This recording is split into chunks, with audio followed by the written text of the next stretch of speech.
Where they came from exactly is a mystery still lost in time. They were known for practicing an ancient healing science founded in the use of powerful natural medicines derived from sacred plants.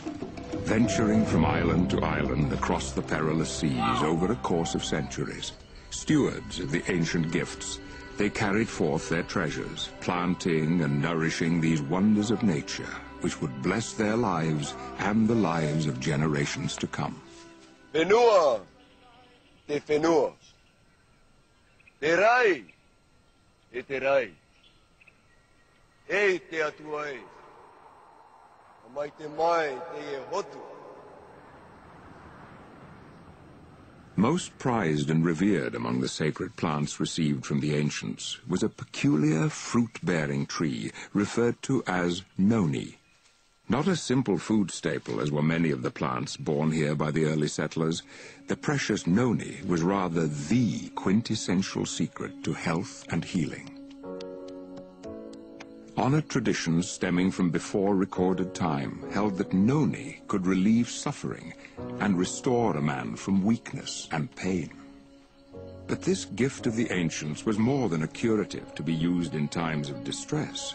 Noni, it was also held, could increase any man's longevity through inciting vitality and by reconciling his body to a state of perfect health. Indeed, the lives and culture of the early Polynesian people were profoundly blessed by the mystical noni. Their destinies were intricately intertwined. Together, they had been swept away to this remote island paradise from which all Polynesia would spring. Here, nurtured by pristine bounty, they had thrived. And yet to the rest of the world, these people and their sacred noni were otherwise forgotten or unknown. But such would not last forever. Centuries later, Ralph M. Heineke would receive his doctorate in biochemistry from the University of Minnesota. Upon this accomplishment, his first desire was to escape the cold Minnesota winters, and so he took a job with the Dole Pineapple Company in Hawaii.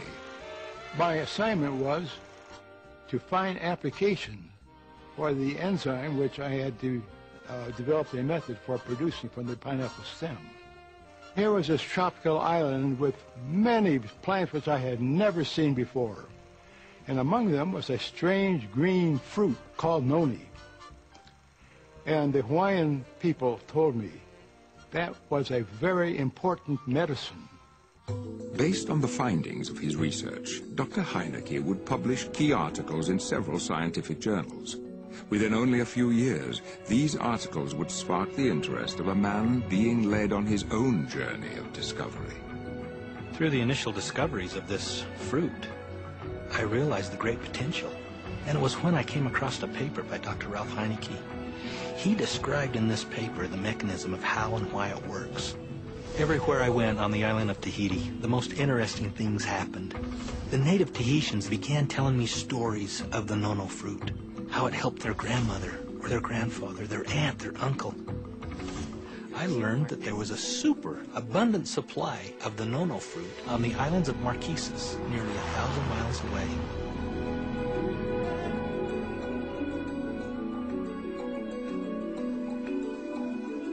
It was a stunning sight. The valley was just full of this fruit. Immediately, I knew that we had all the fruit we needed.